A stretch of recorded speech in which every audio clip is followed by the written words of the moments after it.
want to say Shalom. Shalom. This is AOC's Wednesday evening lesson. The lesson this evening is Purge the Leaven. Since we're coming into the season of the Pesach, I just wanted to go into Purging the Leaven, try to get some of the spiritual understanding of what Purging the Leaven is. You know, we're commanded to take the leaven, the rising agents, and thus and such out of our homes. But it's a more spiritual meaning behind purging the leaven.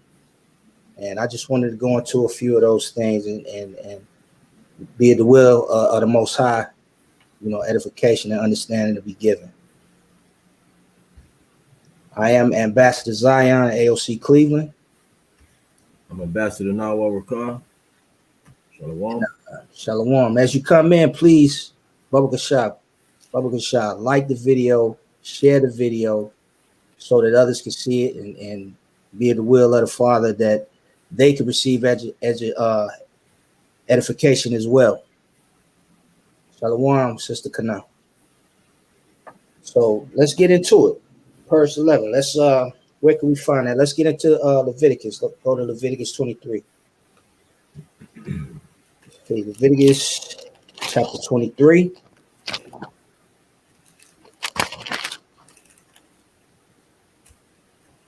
Let's start at verse 4. That's the book of Leviticus, chapter 23, verse 4.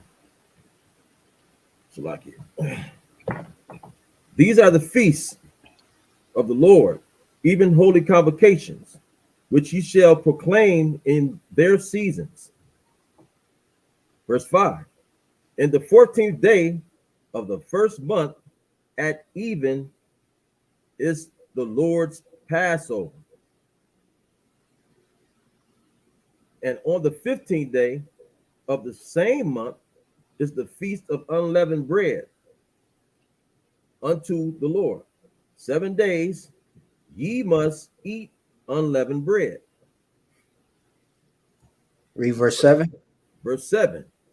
And the first day ye shall have an holy convocation. Ye shall do no servile work therein.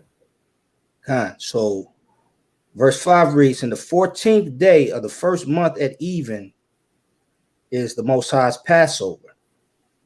So I know that a lot of congregations have already celebrated their Pesach, and our Pesach will be coming up next month. 14th, 15th will be the Feast of Unleavened for the ambassadors of Christ.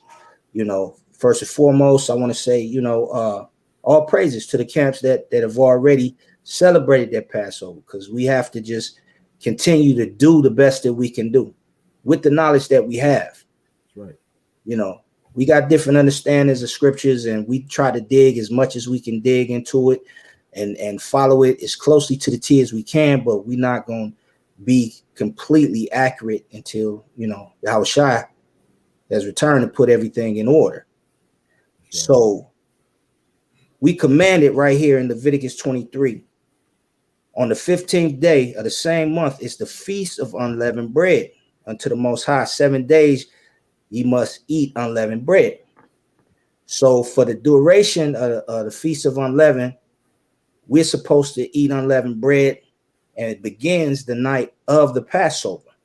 So let me get the definition of leaven for those that don't know what leaven is. Can you get that out of one? No, I got it out of one.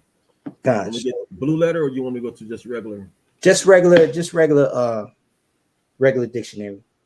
Okay. Let's see. Definition of leaven. Let's see what it is. Leaven. Kind of one. Definition of leaven: a substance such as yeast used to produce fermentation in dough or liquid. So leaven is a rising agent. Pretty much anything that you use leaven for, it'll rise.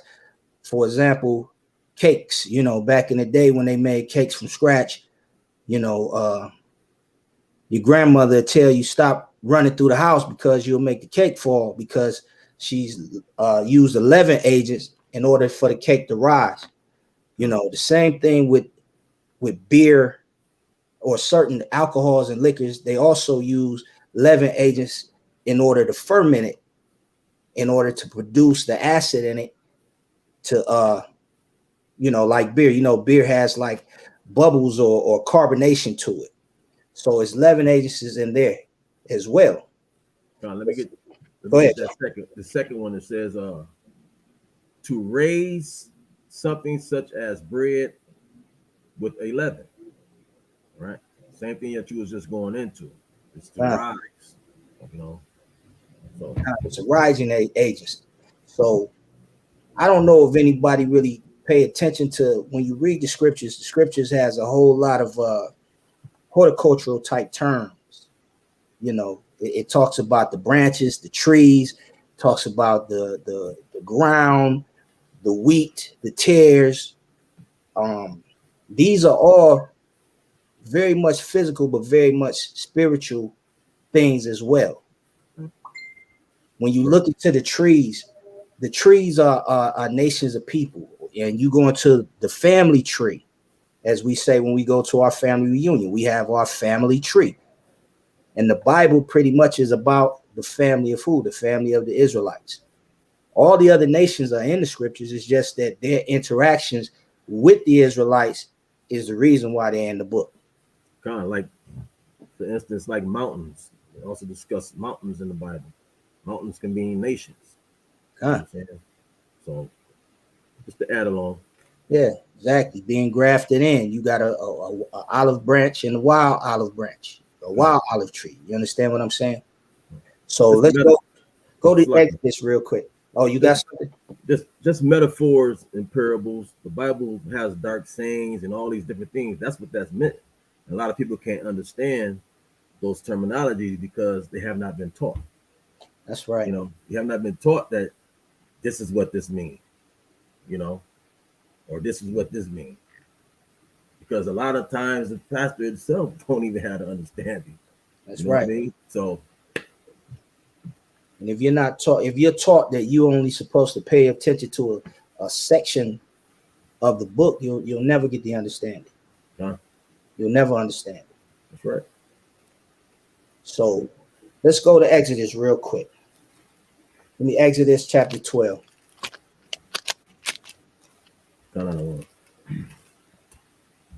Exodus 12. Let me see where I want you to start. I think start at verse 18.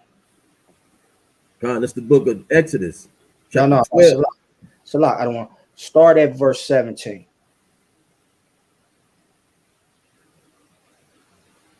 God, this the book of you're going to start at 15. No, start at 17 and just go to 20. Okay. God. The book of Exodus 12, verse 17. And ye shall observe the feast of unleavened bread, for in this self same day have I brought your armies out of the land of Egypt.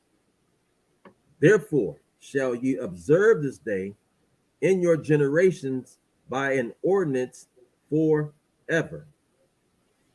Verse 18. In the first month, on the 14th day of the month at even, ye shall eat unleavened bread until the 21st day of the month at even. Verse 19. 7 days shall there be no leaven found in your houses, for whosoever eateth that which is leavened, even that soul shall be cut off from the congregation of Israel, whether he be a stranger or born in the land. Verse 20. Ye shall eat nothing leavened, in all your habitations shall you eat unleavened bread.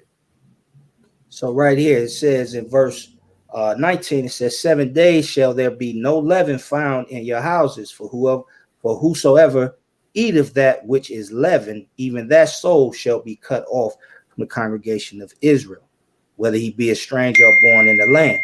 So this command is very much literal. It's a physical act of removing all products that's contained that we have. We may have cake mix, we may have wheat, flour, whatever it is that you have in your home, baking soda, baking powder, things of that nature. We're supposed to remove that from our homes. It's very much spiritual. I mean, spiritual as well as physical, but this is just the physical part. So we commanded we're not supposed to eat or drink anything containing leaven for 7 days.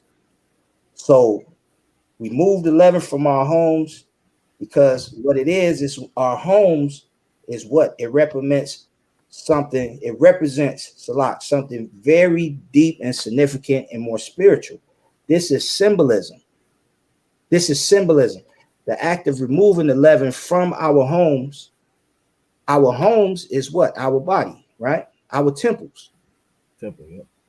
So we have to physically remove the leaven from our temples, from our home, as commanded. Go to Luke real quick. Let's get Luke chapter 12.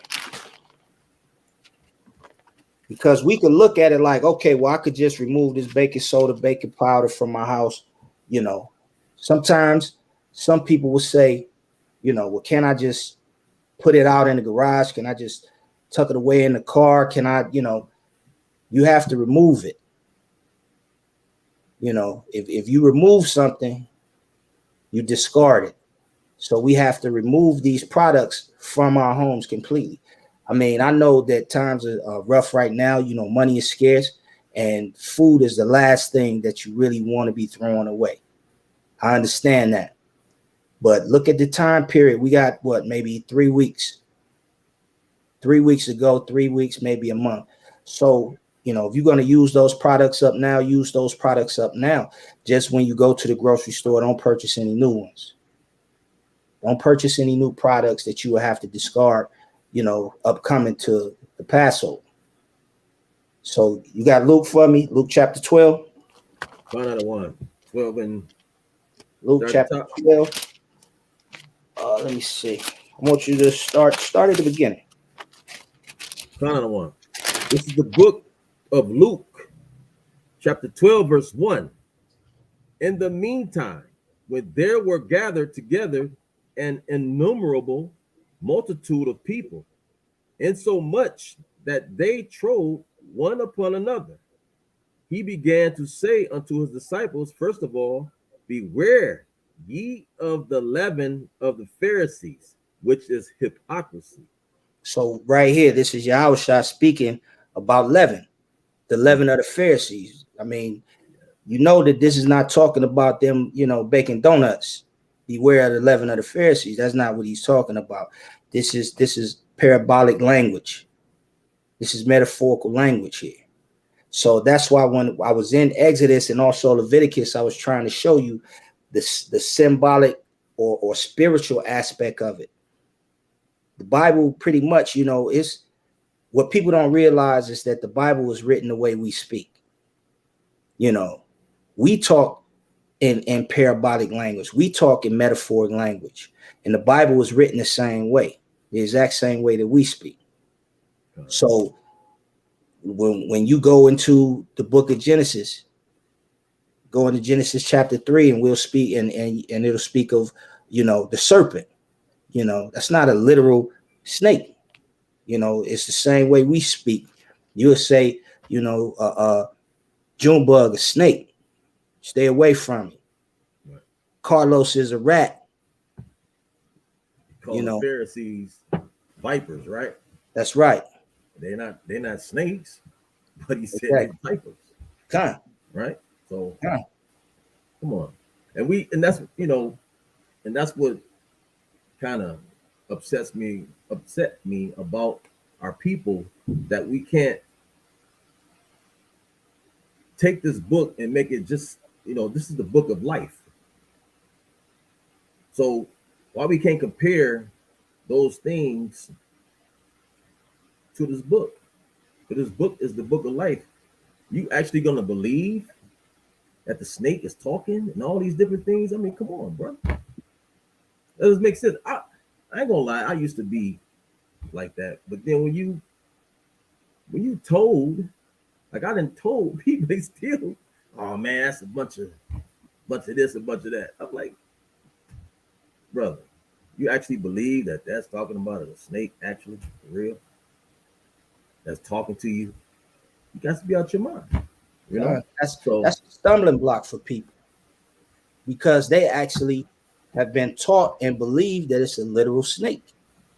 God can do everything, you know, just like the virgin birth thing, you know what I'm saying?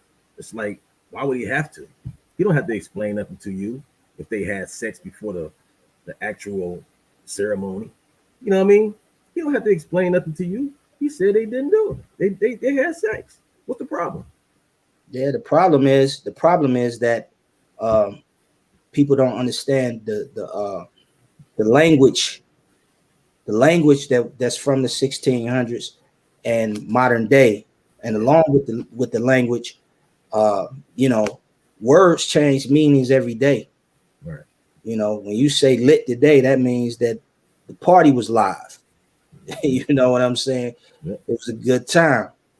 Yep. But the word lit is kind of like past tense for you lighting something. I lit the charcoal in order for my frankincense.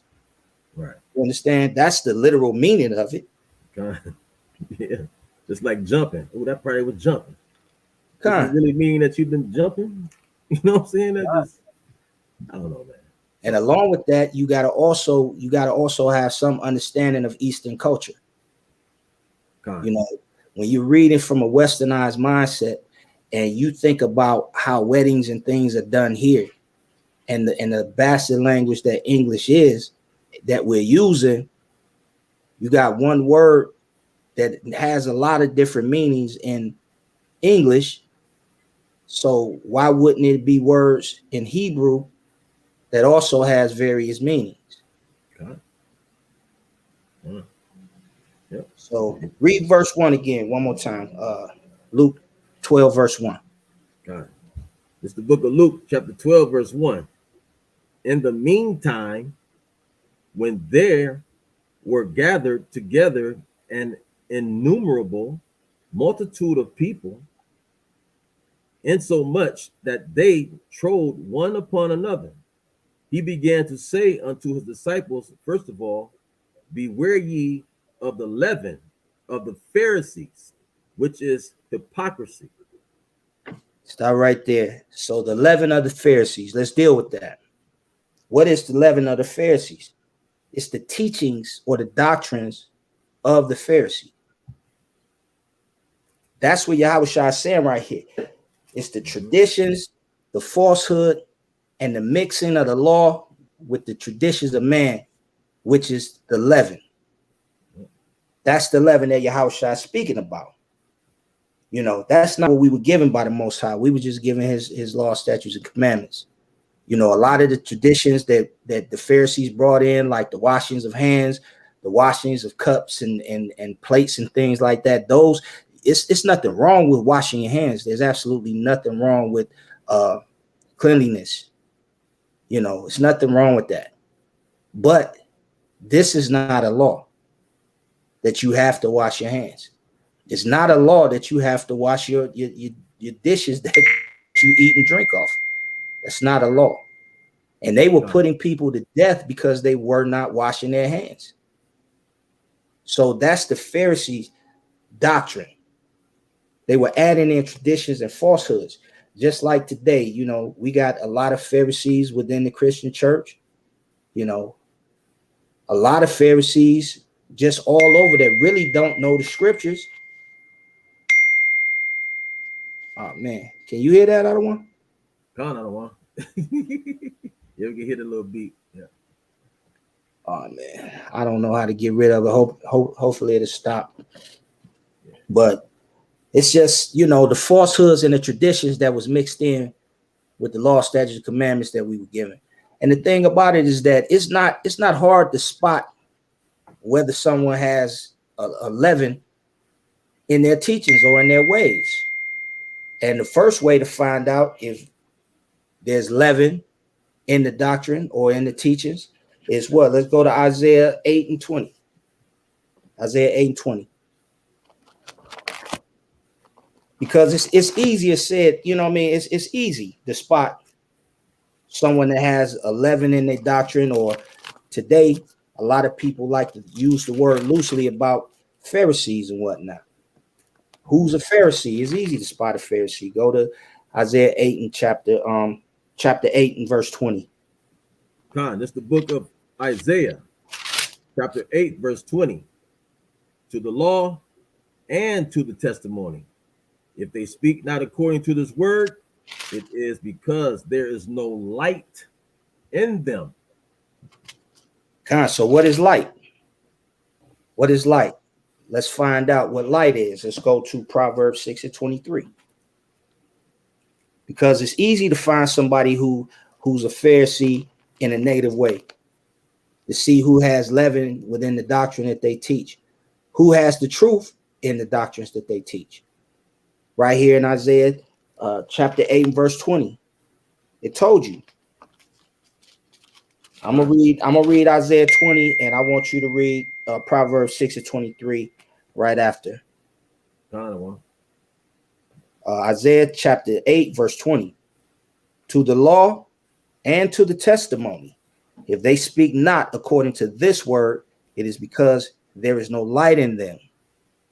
So if they're not speaking according to the words that's coming out of this book, if they're telling you about their feelings, about what they think, about how they feel, then it's no light in them. You have to speak according to the oracles of God. Read Proverbs real quick. It's the book of Proverbs, chapter 6, verse 23.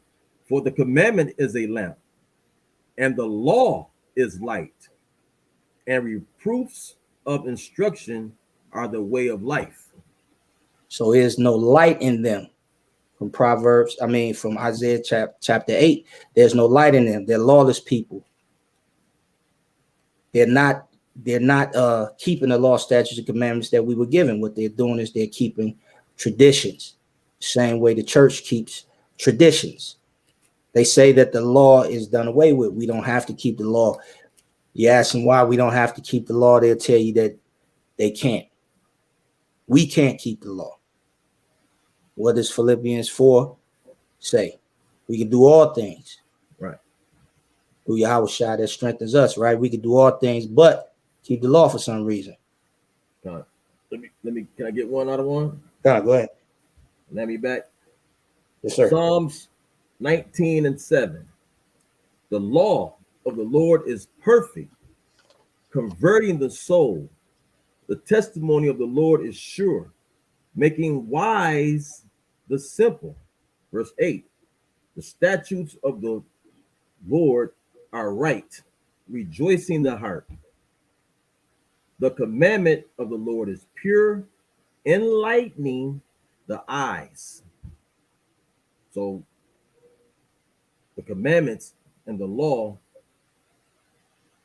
will give you life, and they give you light. Okay, like he's bringing out right here. The law is light. Okay, because it's going to give you direction on how to maneuver things like that in this world. You know what I mean? It's going to keep you out of trouble. It tells you Proverbs 7 and 2, right? Let me get that right quick out of one. My fault. I don't mean to take it. Go ahead, King. Bring it out. Proverbs 7 and 2, right? And it reads, keep my commandments and live, my law as the apple of thine eye. And that's why a lot of times, because we don't have that law instilled in us, our children are doing what? Committing murder. Okay, because it tells you, thou shalt not kill, thou shalt not murder, thou shalt not steal, thou shalt not covet. You know, all these different things. If we would teach them from the young age, we will be a better people, period. Okay? So Because what is that? What does it boil down to? It boils down to lawlessness, right? Boils down to lawlessness. lawlessness brings what? Wickedness. That's Right? why he You said, start keep hating it. your brother. That's when that leaven comes in. That's right. You know what I mean? So That's right. yeah. Because what did it say in Deuteronomy tells us that when we keep the law, statutes, and commandment, this is our what? This is our wisdom in the sight of the other nations. That's right. So the reason we look so foolish to everybody else is because we're lawless. We're not keeping the law, statutes, and commandments that the Most High gave to us. But very wicked. That's why we're looked down upon the way we are. Mm-hmm. And I understand why people can't understand that too. I mean, without direction in life, you're gonna see what you see today in our neighborhoods all day long. So why is that so hard for people to comprehend? Like you said, it's a stumbling block, I guess. It's not for everybody. Not for everybody, and we got to remember that. We got to remember that it's not for everybody. Everybody's not going to get it. Mm-hmm. It's just up to us. We just have to sow it. We just have to plant the seeds. We can't make it take root. Yeah. We can't make the seed germinate and spring up through the earth. That's the Most High. He does that. God. All we do is plant the seed. That's right. Let's go to Matthew real quick. Let's go to Matthew 23.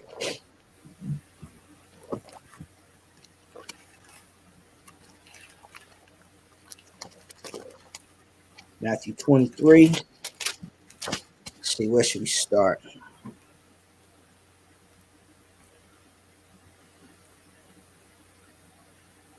Let's start at verse 25. Let's go verse 25 to 28. Let's read a little bit.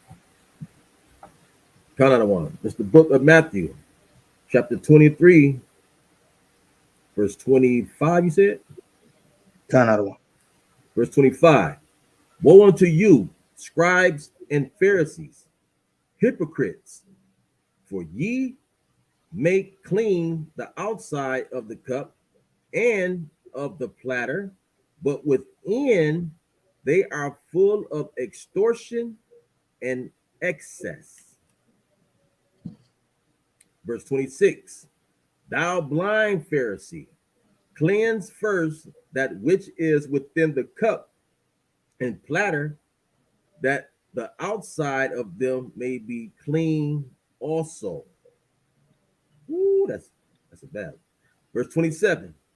Woe unto you, scribes and Pharisees, hypocrites, for ye are like unto whited sepulchre, which indeed appear beautiful outward, but are within full of dead men's bones and of all uncleanness. Verse 28. Even so ye also outwardly appear righteous unto men, but within ye are full of hypocrisy and iniquity. Stop right there. Stop right there. There's a whole lot going on with inside these couple of passages. Man. Yahushua was giving them the business right here. Man. He was giving them the business. The hypocrites. Verse 27, woe unto you, scribes and Pharisees, hypocrites, for ye are like unto whited sepulchres, which indeed appear beautiful outward, but are within full of dead men's bones and of all uncleanness. So this is why we're supposed to remove the leaven from our house, from our temple, because it makes us unclean. That hypocrisy, it makes us unclean. Hypocrisy is the leaven that Yahushua is talking about. Mm-hmm. When we remove the physical leaven from our homes, the baking products, that's just symbolism. That's symbolism. It's a much deeper meaning to it. Mm-hmm. Our houses or our temples now is what? We're the temples. So we have to remove the unleavened from us because that makes us unclean. Verse 28. Even so, ye also outwardly appear righteous unto men, but within ye are full of hypocrisy and iniquity. So within the Israelite community, it doesn't matter how big your beard is, it doesn't matter how long your fringes is. That makes no difference. Doesn't matter how many languages you could read, doesn't matter what breakdowns you know. If you full of leaven, even if you dress modestly, for the sisters, if you dress modestly, if your dress is all the way down to the floor, you got the most magnificent head wrap on, doesn't matter. If there's leaven inside of you, if you're full of leaven, you're unclean. If you're full of having, envy towards your sister, you're unclean. That's the leaven that you have to remove from your house. Brothers, if you secretly hate a brother or got a problem with a brother, but you haven't removed that leaven from your home, you're unclean. That's the reason why we have to purge out the leaven. Because if you're going around shaloming people and you really don't have love for them the way the Most High says we're supposed to love each other. See, this is the thing. Most High say we got to love each other. He didn't say we got to like everybody, but we have to love each other. And what's love? We got to keep the commandments. Keeping the commandments is having love. So if I don't transgress my brother, if I don't lie to you, if I don't steal from you, if I don't covet what you have, that's me loving you. We don't have to be the best of friends. I don't have to speak to you every day. But as long as I don't have any type of ill will towards you, then that's me loving you, even if you transgress me. Me forgiving you is me loving you. I don't have to like you, but I can't go around being a backbiter and talking about what you did to me and things of that nature. If I forgive you, I have to forgive you and let it go. But when your heart is full of hypocrisy and iniquity, this is spiritual leaven. This is the leaven that Yahweh Shah is talking about. That's why we have to remove it from our homes. And that's the reason why we're not supposed to consume any as well. And consuming it can go into what? Listening to somebody gossip about somebody else. You're consuming that leaven at that point. If you're listening to your sister talk about another sister within the body or the congregation or within the nation, period, you're consuming that leaven that she's giving you at that moment. So we can't have any leaven in our bodies for what?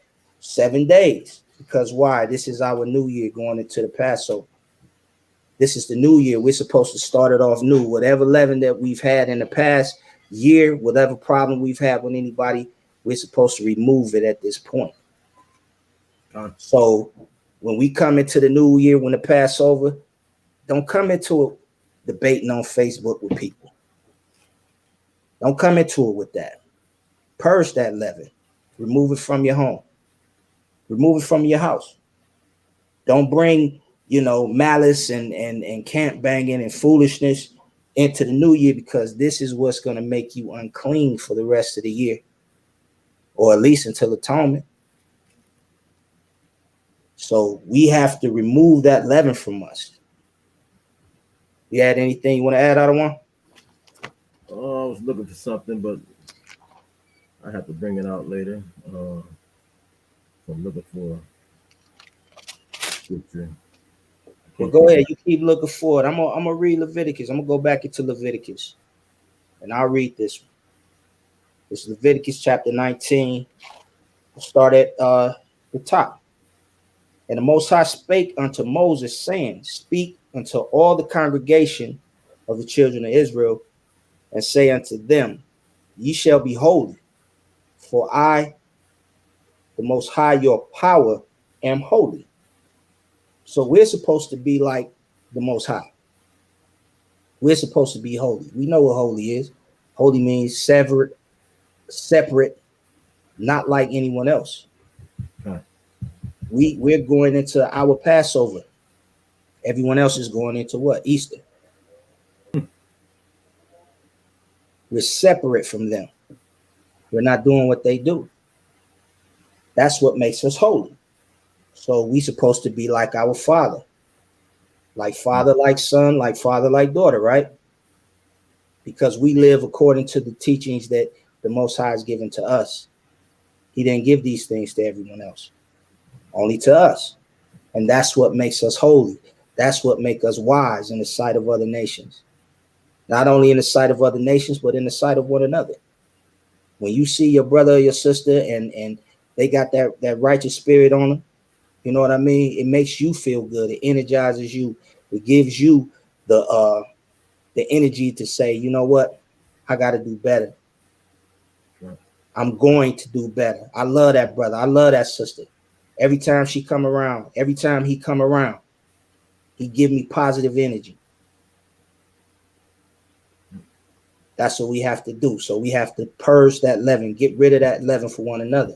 Most High commanded us to do what? Love one another. That's it. That's all we gotta do. Let's go. Galatians. Galatians 5, right quick. Find out one. We'll go to Galatians 5 and 9.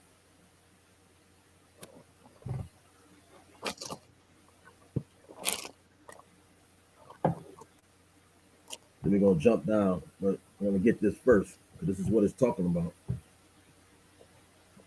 What's the Galatians 5 and 9. Yep, 5 and 9. Find out one.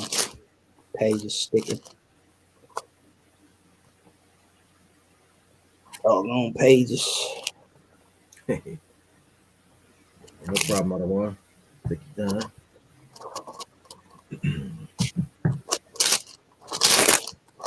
Bear with me. Okay, Galatians chapter 5 and verse 9, right? This is Galatians chapter 5, verse 9. A little leaven leaveneth the whole lump. So a little leaven leaveneth the whole lump, meaning, okay, that if you bring what he's just bringing out, if you bring that same energy, that's the word that's used today. If you bring that energy to a gathering or to anything, right, it's going to rub off on everybody else, right? A spirit can come upon you because he or she has this attitude of bringing that disdain of a person. Let's go to it. Matter of fact, let's go down to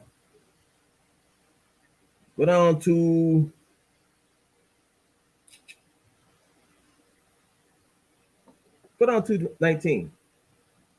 Find out one. This is Galatians chapter 5 and verse 19. Mm-hmm.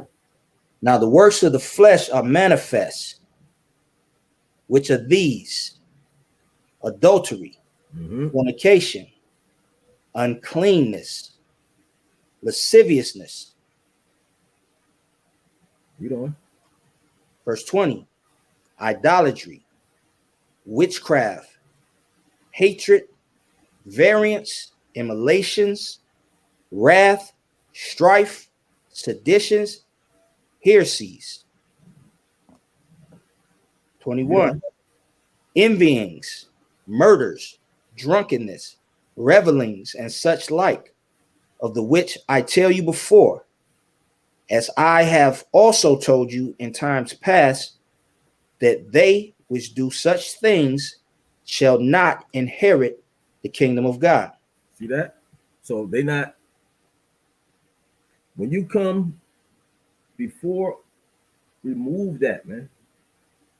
Just remove all that stuff, that envying and hatred and that murderous spirit. Murder don't have to be actually a pistol in your hand and you shoot somebody.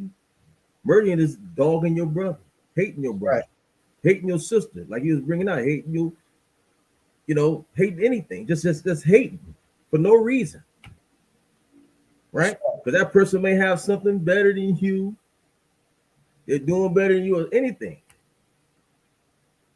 A lot of times you just may think that they're doing better than you just because of the way things appear. You really don't Con. know the inner workings of a person's life. Exactly. So focus on yourself. Build your temple. It says right here at the end, it says that they which do such things shall not inherit the kingdom of God. That's what you're working for. You're working towards the kingdom of God. That's what your works are. Okay? To do the will Right. of the Most High. Right? I'm gonna read on for a minute. Hold on. It says 22, it says, but the fruit of the spirit is love, joy, peace, long suffering, gentleness, goodness, faith, meekness, temperance. Against such there is no law. Right? You don't need no law for that. At It's, that that's point, in you. you're keeping the law, right? Right. That you put, yeah, you're keeping the law. If Truthfully. these are the characteristics that you're displaying, that means that you're keeping the law. That's all this Right. is saying. Right. But if you love your brother, which the brother is bringing out, if you're keeping the commandments, all of that's going to come out. That's right. All of that's going to come out. You're not going to have that malicious soul, man. That's a malicious soul up there. Okay? With that witchcraft and hatred and emulations and wrath and strife and all that. Man, come on, man. So, just wanted to bring that out of one. Come on out of one. So all of those from 19 down to 21, all of those character traits. If you have any of those, you have to purge that. You have to purge that. Let's go to 1 Corinthians chapter 5 real quick. 1 Corinthians 5, I want you to read start at verse 6.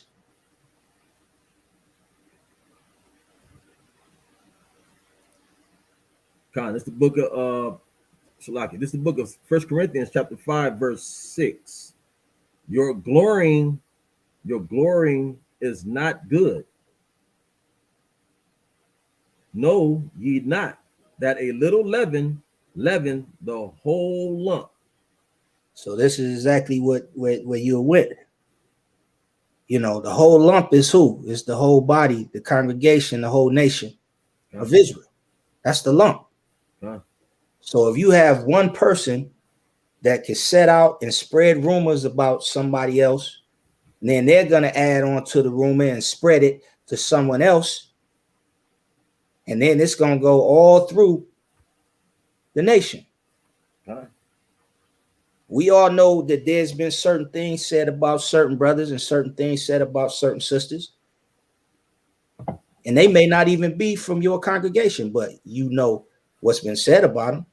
And what does that do? That gives you a viewpoint of them that may not even be true. God. So what does that do? That little bit of leaven, it leaveneth the whole lump. Read verse 7 out of it. God, 1 Corinthians 5, verse 7. Purge out therefore the old leaven, that ye may be a new lump, as ye are unleavened. For even Hamashiach, Yahushua, our Passover, is sacrificed for us. So you got to purge out that old leaven. Whatever problem that you have with somebody, if you could work it out, work it out. If you can't work it out, let it go. Let it go. That's removing the leaven from your home. That's the spiritual aspect of purging or removing the leaven. God. Let's go to the book of Romans real quick. Romans chapter 12. Can I bring out just one more thing? Kind of one. One more thing. This is Sirach, the 11th chapter, right? I want to bring out 32. This is the New Revised Standard Version Apocrypha, right? I want to read it like this here. It says, from a spark, many coals are kindled, are kindled, and a sinner lies in wait to shed blood. See that? You just got done talking about that. That's right. Right? A little spark. Start here, go there. It's gonna kindle all kind of stuff within your congregation, within the body. Turn it to a wild forest fire, just one little spark. That's exactly one little spark, one little. That's why the Most High said, "Don't be a whisper. Don't be." You know, you're gonna kindle something terrible that may not even be true, because from this point to this point, the story is going to change. So just leave it alone from the jump, right? It says, "From a spark, many coals are kindled, and a sinner lies in wait to shed blood. Beware of scoundrels, for they devise evil, and they may ruin your reputation forever." Okay? Period. Scoundrel meaning a wicked person that just want to start some mess. You know what I mean? That's right. Just to try to keep up with some stuff. Bringing them old ways, you know what I'm saying, into the house, which is the house of Israel. You're bringing them old ways into the house. That's right. You know? So that's all I want to bring out on. So I'm gonna read Romans. Give me Colossians 3 and 5, but I'm gonna read Romans 12 real quick. Okay, kind of. This is Romans 12, chapter 3. This is Romans chapter 12, verse 3. For I say, through the grace given unto me, to every man that is among you, not to think of himself more highly than he ought to think. So when we got stories to tell about one another, you know, before you go and you spread whatever rumor or whatever issue that you have with somebody else, go stand in front of the mirror and just look at yourself and see exactly, you know, how much higher are you than that person. Examine yourself before you have something to say about somebody else. And that's one thing that we don't do. Even with all of the information that we have today with who we are as a people, you know, the Most High has given us so much information, so much knowledge. And what do you see among us all the time? Just a bunch of arguing back and forth. One wants to exalt himself over the other one just because his understanding of the scripture is different. But when it comes down to just keeping the laws, statutes, and commandments, that's basically what's going to get you in the kingdom. And also the faith of Yahweh Shah. You're bringing stuff, you know, it's making me think, and it's so heavy. I don't want to take the class over. I don't want. I know I can't take it. No, well, listen. But listen, I'm gonna finish up the scripture and then I'm gonna hand it over. Okay, go ahead. Kind. This is Romans chapter 12. I'm gonna start at verse 3 again. For I say through the grace given unto me, to every man that is among you, not to think of himself more highly than he ought to think, but to think soberly, according to the Most High, have dealt to every man the measure of faith. For as we have many members in one body, and all members have not the same office, so we being many are one body in Christ, and every one member one of another. So we're responsible for each other. So one small amount of immorality, malice, iniquity, backbiting, tail-bearing, hatred. Just one small bit of that, it'll ruin the whole body, because we're all a part of the body of Yashala. That's right. We're all the house of Israel. So we got to remove the leaven from the house. Go ahead, Adawan. I was gonna say, you know, you was talking about the exalting yourself, things like that, right? Now listen, I know I talk about the white man continuously, But you don't see a whole lot of mess, as in, I mean, you see the mess, but then you see the next day they rat along with each other. The next day, you might see them arguing with each other and or not getting along, whatever. Just like when they had their little president thing, whatever. I know it's a big show and everything, but the fact is they still come together. We just can't get that whatsoever. We don't have that love. Like, yo, let's come together. Let's forgive that brother for what he did. Boom, let's move on to let the Most High deal with that. And that's it, man. I'm not supposed to hate you. Okay? I'm not supposed to hate you. I'm supposed to remove that thought of hatred from my mind because you did something. So long as it's not really affected me to the point where I need a dang ambulance or something, you know what I mean? Brother, I can forgive you. That's the kind of forgiveness that we're supposed to have for each other. So let me just get this one verse about exalting. Ecclesiasticus, 1st chapter, in the 30th verse. It says, exalt not thyself, lest thy fall, and bring dishonor upon thy soul. And so the Alhaim discover thy secrets and cast thee down in the midst of the congregation. Because you may have some things that people don't know about, right? You want to exalt yourself and be this man, but behind closed doors, you see it happen all the time. God. Because you want to exalt yourself so high and put yourself out there. Next thing you know, you got things that's in your so-called closet. Guess what? That's going to be brung out. Now you look like whatever. You feel what I'm saying? So it says, and cast thee down in the midst of the congregation, because thou camest not in the truth to fear of the Lord. But the Most High said, forgive your brother. Don't bring that malice into the congregation. You don't really fear the Most High. You know what I'm saying? And it says, but thy heart is full of deceit. Your mind is full of deceit.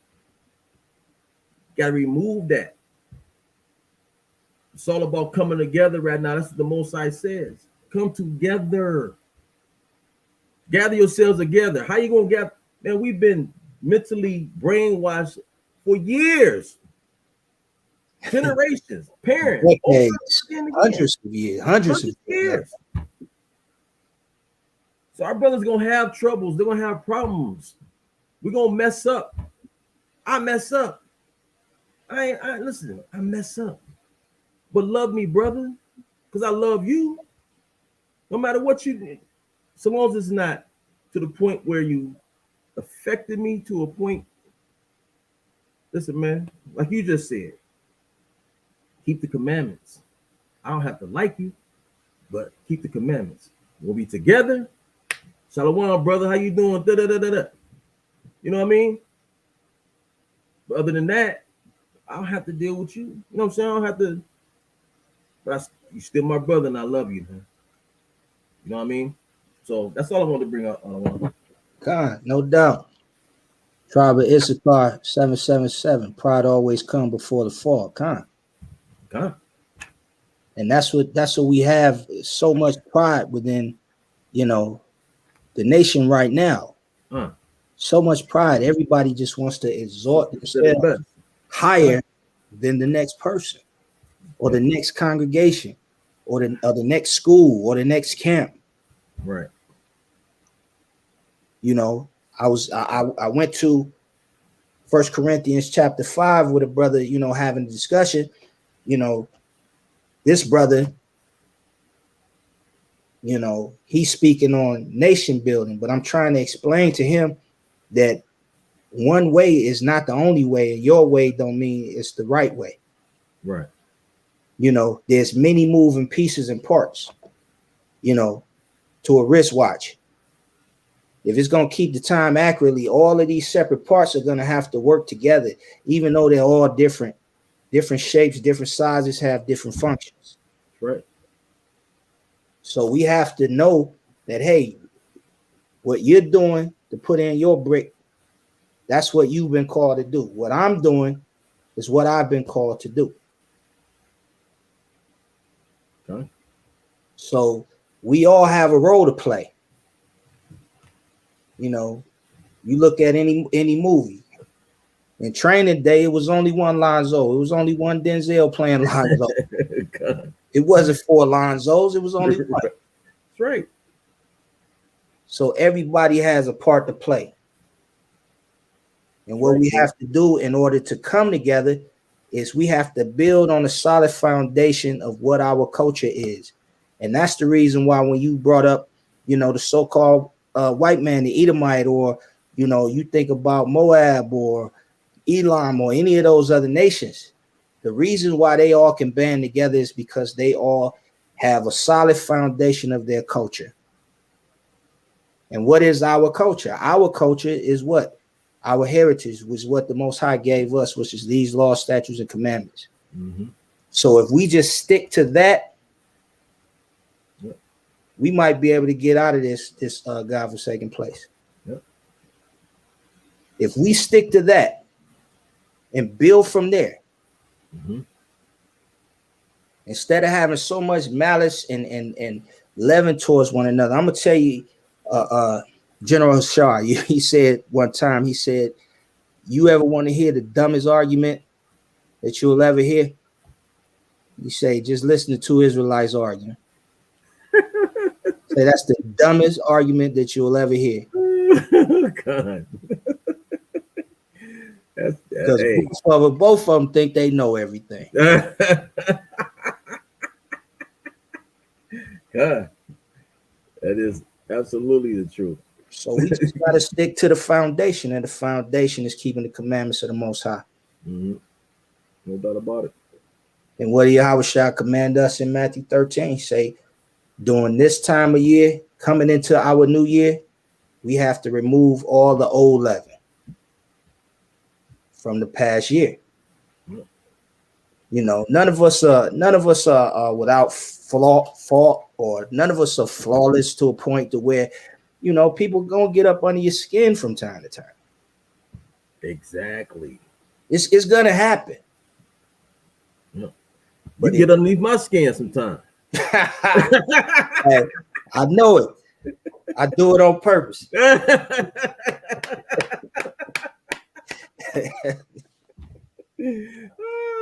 know it, man.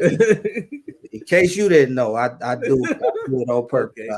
I see how you land. I see how you cut. All right. So you know, but we don't. It ain't never a time where you don't pick up my call. Kind of hold a grudge. You know what I mean? Person. Come on now. Grudges, you don't hold grudges, man. Nah, not at all. It's crazy. But wait, I don't mean to interrupt your class, man. No, it's all good. I don't want. Let's go to Colossians, man. We're gonna wrap it up, man. We're gonna go to Colossians chapter 3. Kind of. Let me see. Read. Start at verse 2 and read to verse 5. Kind of one. This is the book of Colossians, chapter 3, verse 2. Set your affection on things above, not on things on the earth. For ye are dead, and your life is hid with Hamashiach Yahushai in the Alahayim. When Christ, who is our life, shall appear, then shall ye also appear with him in glory. Mortify therefore your members which are upon the earth, fornication, uncleanness, inordinate affection, evil, concupiscence, and covetousness, which is idolatry. So stop right there. So it says to mortify, therefore, your members which are on earth, but you don't keep your focus on earthly things. But who are the members? The members is what? The entire body of Yashala. The house that we have to remove the leaven from is what? The house of Israel. The house of Judah and the house of Israel makes up what? The entire body or house of Yashala. So we have to remove the leaven from our nation. Just to give you an example, if you think about it, just how one small bit of leaven can ruin the whole lump. I'm gonna give you an example. You could work out every day, you could eat right, you could get the proper amount of rest, but you can have a cavity in your tooth. One small cavity, and that one small cavity can send poison from that cavity into your bloodstream and kill you. No doubt. One little small cavity, and see how it could destroy your whole body. That's right. So we got to remove that leaven from amongst our body. That cavity. That one cavity, that cancer, we got to cut it out. Okay. Hey, can I keep reading on that? Keep reading. And it says, Salakia, Colossians 3:6, for which things sake the wrath of the Alahayim cometh on the children of disobedience, in the which ye are, Salakia, ye also walked sometime when ye lived in them. But now ye also put off all these: anger, wrath, malice, blasphemy, filthy communication out of your mouth. Lie not one to another, seeing that ye have put off the old man with his deeds. Right? Says, remove, put off the anger, wrath, malice, blasphemy, filthy communication. That starts everything right there. Your mouth. What comes out this right here, what you speak, sometimes you just gotta think and say, should I say that? Should I say that? I shouldn't say that. I have to stop myself a lot of times because I'm that kind of guy. I'm silly, man. You know what I mean? So sometimes I have to say, man, no, I ain't gonna say that. Life and death is what? In the power of the tongue. I could speak life into you, or I could speak death into you. God, that's exactly right. So I'm gonna say, man, I'm gonna end it right there, Adawan, because that says it all. So a little leaven, you got to purge it. You have to remove it from your home, physically and spiritually. And this is the Wednesday evening AOC lesson. I want to say Shalom, Baba Kasha. Like the video, share the video. The way the algorithms work, when people like it and share it, even if you don't like it, hit thumbs down. Hit thumbs down. So someone else will be able to view the video. It'll come back up to the top of the feed, and with the help of the Most High, someone could be edified by what we just brought out. Great class. The water out of one, all praise is called law. Yabashim Yabashai. I want to say, prepare. We got the new year coming up. We got Passover coming up. Pesach. And right after that, what is that? The Feast of Unleavened. So I hope we gave a little bit of clarity on what it means to remove the leaven from your houses. With that, Ambassador Zion, I say shalom. Ambassador Nawa, say shalom, family.